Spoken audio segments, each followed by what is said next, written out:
Thank you, everybody. I really enjoy singing the art role at the center of attention for a while. So you must be curious about what that is about. I'm going to tell you everything about it. I'm so glad you stay until the end. Hi, I'm Kyong-Ah Kwon. I'm very excited to share my fellowship project called Little Eyes, Big Impression. And I'm honored to be, I was very impressed by my fellows' work. Oh my goodness, you just make me feel so smart. So it's an honor to be part of this brilliant group of fellows. So congratulations to you all. So I also had a great time and learned a lot from this process. And then, but this has been the fastest paced research project in my entire career. I never get my research done within 1 month. So it was wild. And then I just want to share that I did my absolute best to compile everything what I have done, but this just only show you a little bit of the project I've been working on, a little snapshot of it. So I hope that you enjoy this portion of my project. And also, I heard that my presentation can go a little bit longer because I'm the only person for this pillar. But with all those images of adorable babies, you will not get bored, I promise. All right. Okay. So a little bit about me, and I'm a professor, and then Drusa. Okay, hello. Drusa B, Cable Endowed Chair in Education from University of Oklahoma. I'm originally from South Korea, and I know in this audience, some of you are a big fan of K-drama, K-food, K-pop. I'm from that country, so I'm very proud of that. And then this is my family, my husband, who is a hardcore physicist and computer electronic engineering, and two of my college-age daughters who attend Yale. Both of them are attending Yale. That's very exciting for me. And then they've been so supportive of me, and they allow me to choose wherever I want to go, whatever I want to do during my first sabbatical. So I'm so excited. I'm so thankful for them. And then also, I love art, whether it is creating art or visiting museum, and just designing my own space. And professionally, I work with young children as a teacher for 9 years, like 7 years in Korea and 2 years in the States. Now I'm currently working as a teacher educator, advocate, and passion researcher with more than 70 peer-reviewed publications and more than $6 million of external grant to support my research. So that's a big deal in my field. And even though I'm a very passionate researcher, I love art and interdisciplinary research, I have never thought of blending this together until I met Nicole Cromartie here. So our collaboration started when I first met her at the High Museum of Art in Atlanta 10 years ago already. And then we kind of stay in touch, continue to collaborate for a while, and then we wrote the book. That was my first book. I wrote the book together with Nicole. That was such a great pleasure. And then since then, we kind of stay in touch, and then this amazing, incredible fellowship opportunity came up to me. So I want to say thank you to Nicole, who really opened a new door for me. And here we go. So let's start. Let's dive into our today's topic. We all love art, and we all understand its importance, right? But to me, art is a way of expressing feelings, sharing stories, and enriching our lives. But we all learn through art, which can start very early in one's life. But oops, sorry. Oh, yeah, that's too cute. Oh, too quick, okay. So, but do we know whether how children enjoy art, or how do we know whether they even like the art, right? Particularly because they are mostly nonverbal, right? They do not talk, right? But can't you tell? Right? Even young infants express their feelings, likes and dislikes, quite clearly and loudly, right? And we just need to tune in with extra sensitive observation skill to capture their experiences and learning through many nonverbal cues and respond to them timely and appropriately. But there have not been much research going on to look into infants' experiences with art and how they need to be supported, right? With a notable exception of Sharon's and Nicole's work. So I was curious about how infants and families engage with art in the museum setting and started this great project on art crawl, Little Eyes and Big Impression, using lots of visuals. And there are so many ways that make art crawl stand out. You already know, everybody seems to know and really appreciate it.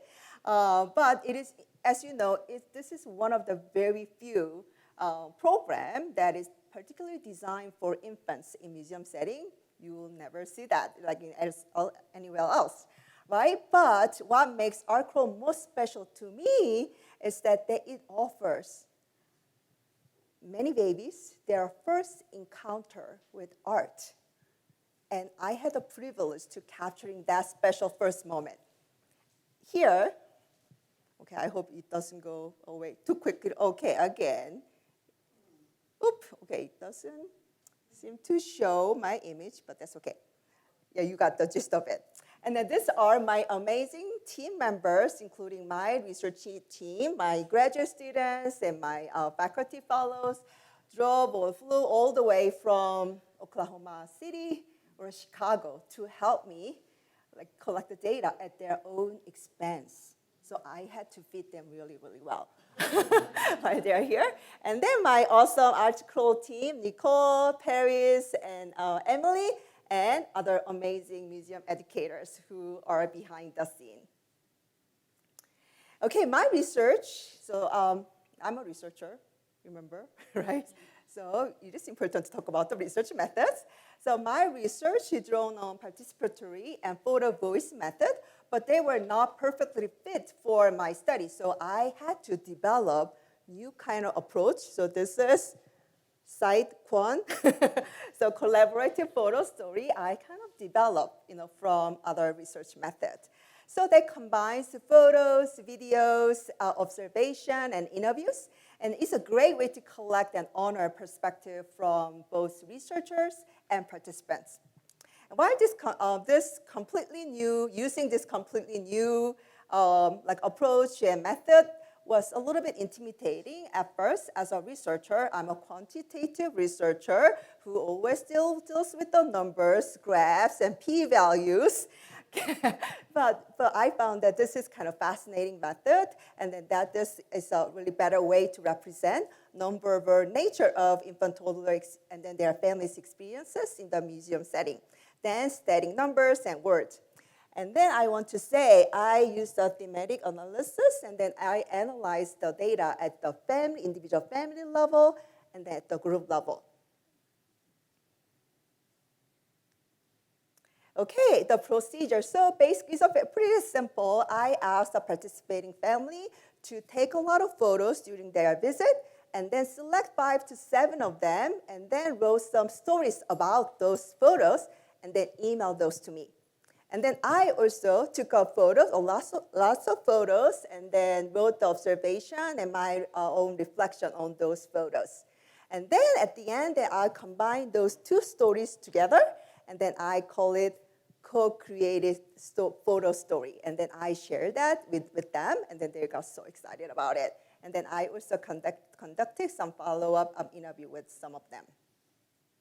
So this is the progress I have made in the past 3 weeks. Yes, that's what I did. So I observed 5 art crawl sessions, including 1 additional session this team created just for me. So I really, really appreciate that opportunity. And then this is how many photos we got. This is the piece of data we have. And then the videos that this doesn't even include some photos, Paris and many other people like who try to help me, provide those photos. So there will be way above 5,000, I guess. And then so far, 14 families has consented to participate, and then among them, 12 families already sent us the photo stories. So yeah, that's a great progress I have made already.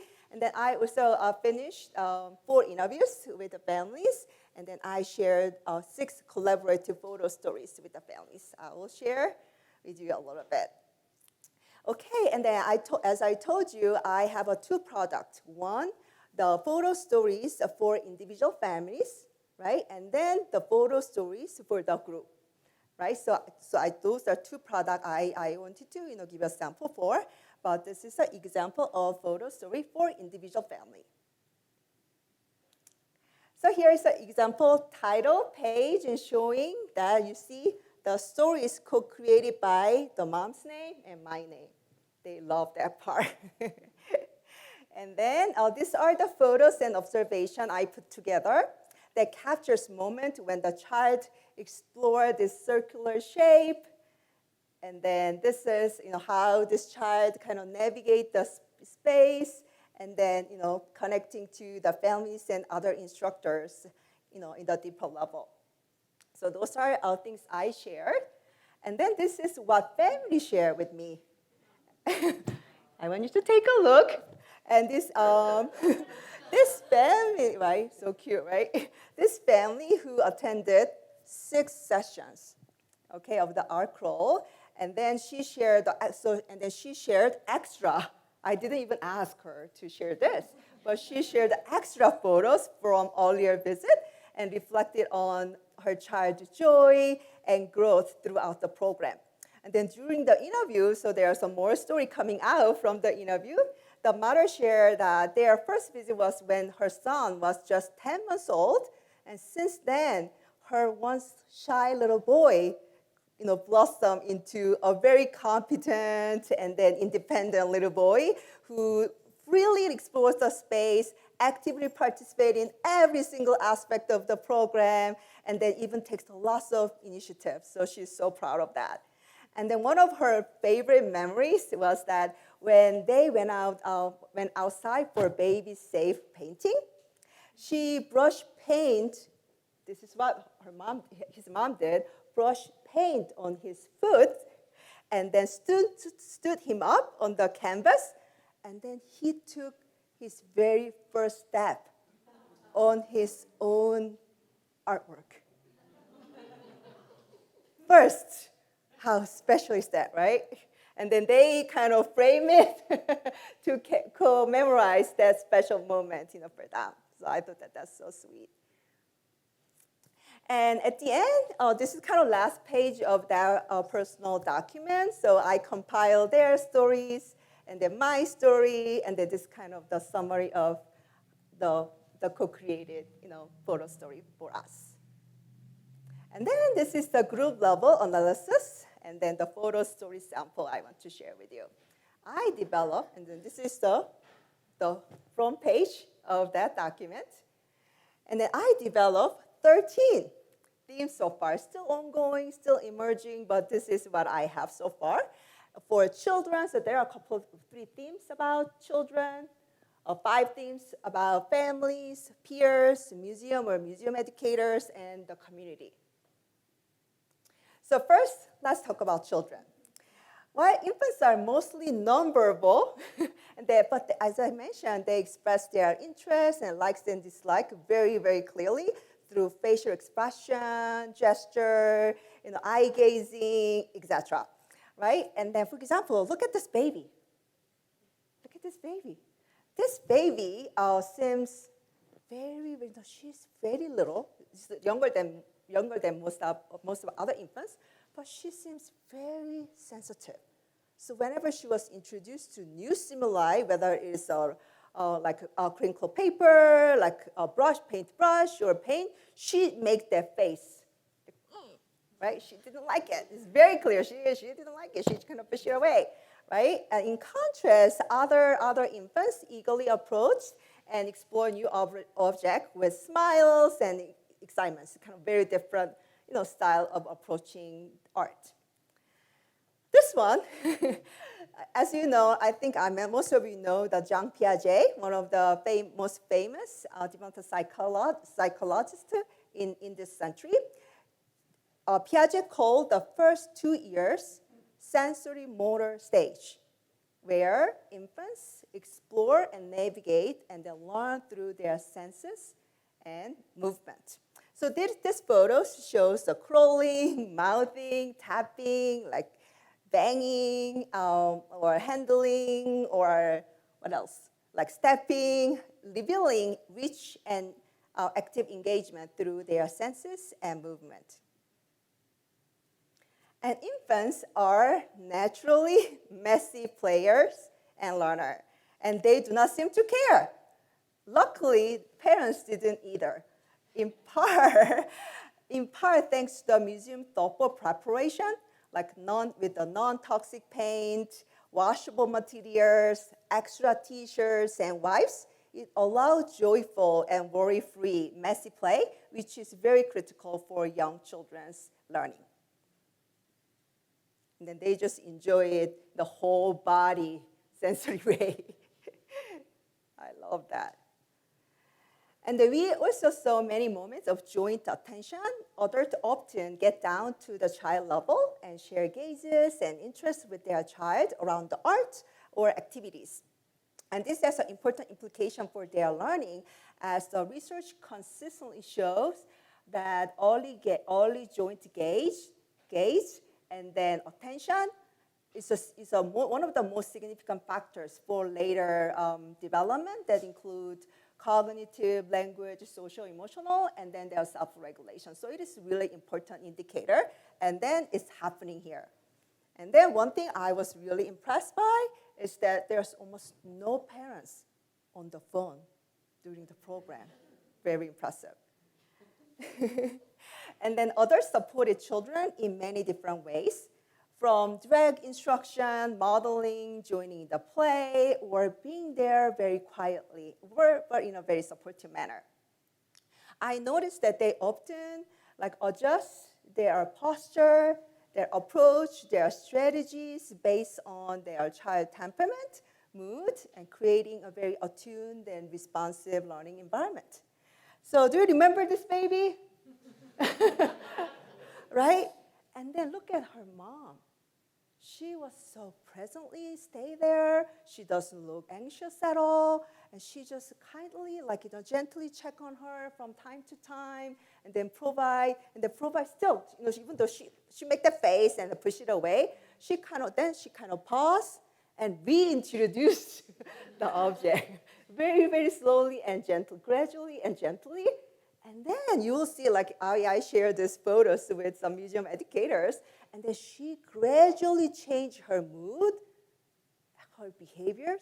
Then later on, you see she actually start really enjoy, really start engaged, and they enjoy playing with those materials every time. It was so interesting. And then, do you know? I think you must be really interested in this. Okay, do you know what kind of art attract infants? What kind of features of the artwork? Huh? Color? What color? Red, okay. So primary color, vivid, right? High contrast, right? And then highly saturated colors. And then very simple, bold. Those are colors babies really like, right? And then they also love vertical symmetrical line. They love seeing that. Does it sound familiar? Yeah, you're right. And then that's exactly what still looks like. And then that's exactly what this building looks like. So my hypothesis was that babies will be naturally drawn to look at still work. Now, that was not true. Because I thought that they were naturally drawn to it, but surprisingly, that didn't happen until adults stepped in. So with some adult guidance, adult facilitation, they start noticing. They start noticing, oh, they start looking at it. And then, give a really deep look at those artwork. But that didn't happen spontaneously. So I thought that's interesting. Yeah, and then thinking about how we can, facilitate, babies so that they can draw to those artwork. Okay. Oh, and then they are not only drawn to the artwork, but also they really pay attention to the interesting feature of this building. Do you know what was their favorite part of this building? The ceiling. Yeah, they love the ceiling.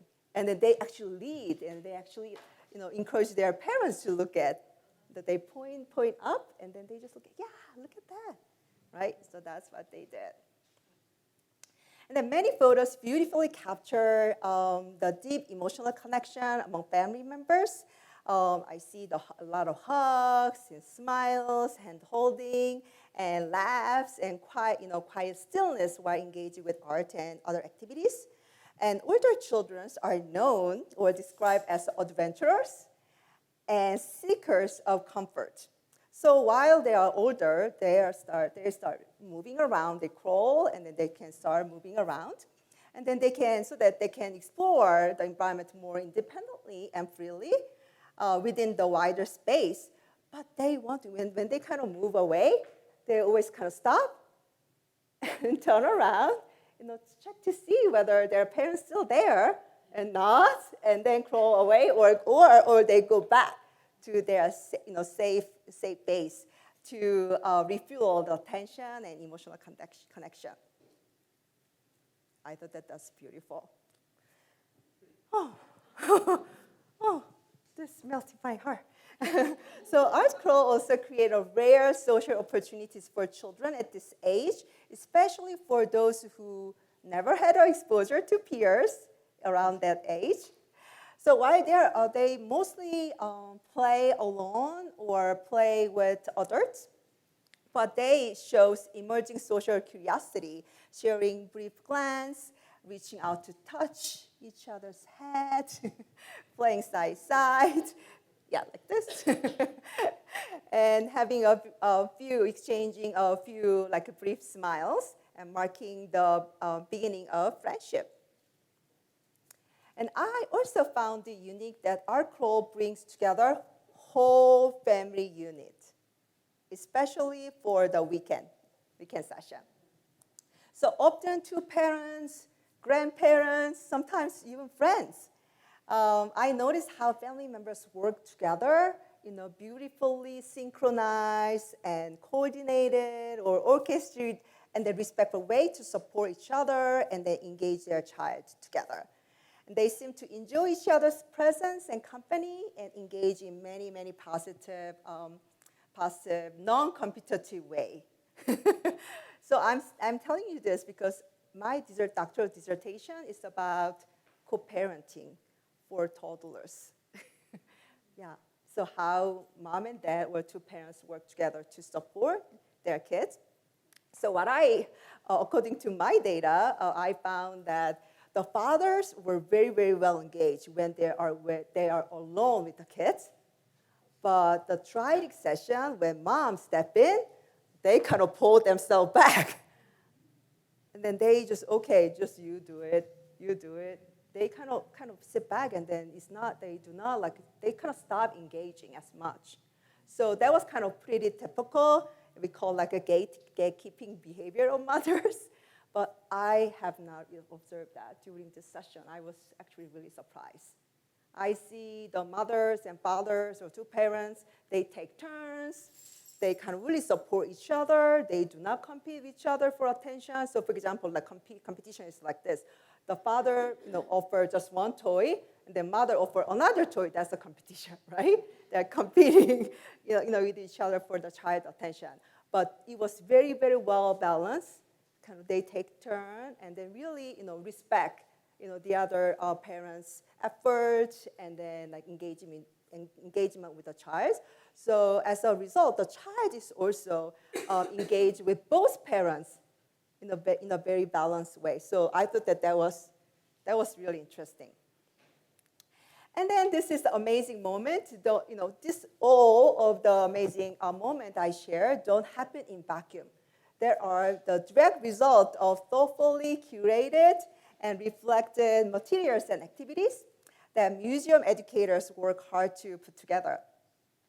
All materials are very inviting, safe, open-ended, and developmentally appropriate. I observed the educators' thoughtful planning and debriefing session before and after each session.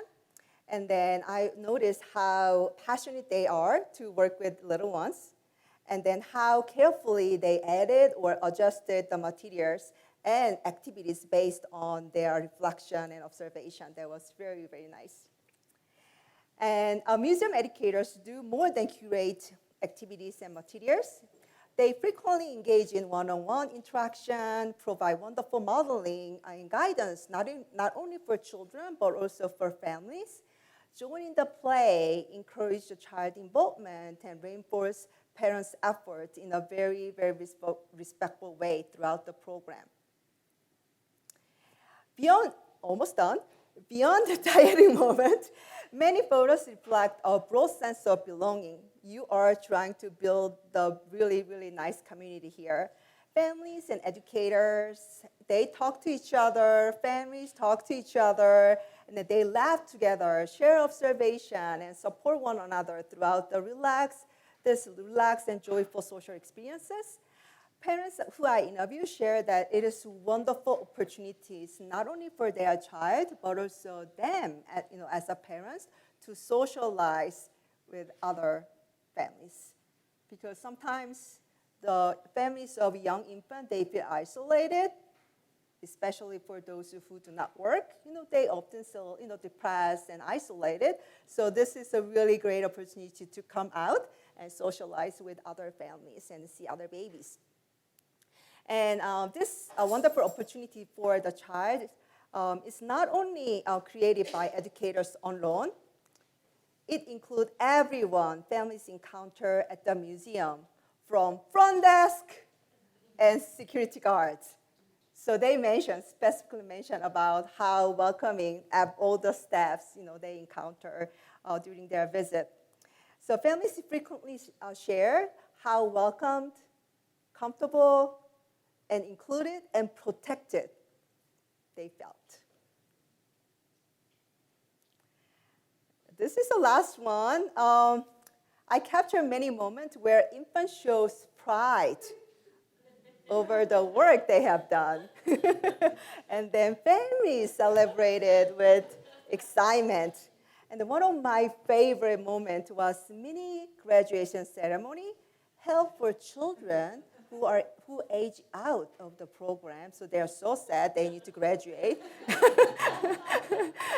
And then the educator wear hood and graduation cap and award certificate, and then the little stuffed toy to the child, who also wears the tiniest graduation cap.